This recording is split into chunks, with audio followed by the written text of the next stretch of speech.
Wait, EG, no, careful. Are you gonna try? Okay, try again. Okay.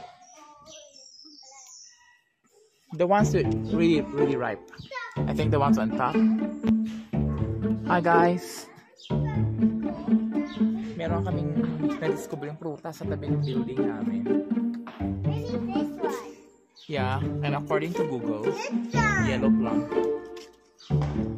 Really, EJ, is that the one? Parang hindi may turay na naka... I don't think it's the same that the one we ate. Yeah, it is. Bakit parang hindi ano yung ano niya, yung parang ulo? I want some. Iba, EJ, I don't think so. Yeah, it is. I have to make sure that somebody has eaten this. Ayun dun. Ito ba yun talaga na ano? Yung kinakain? Sure?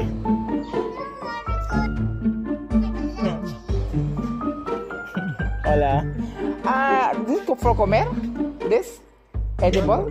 No, no. Oh, see? Hindi nga. Not, right? Yo no me lo comería, porque no están, Poison. No, no están ligados. Oh. Entonces, y además habría que lavarlo y todo eso. Okay, so no eating. No eating. Hola. Oh, see? Not the same. Oh, see? Good, I ask. So not good.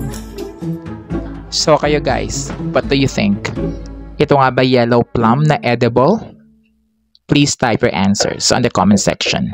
Thank you for watching. Bye. Till next.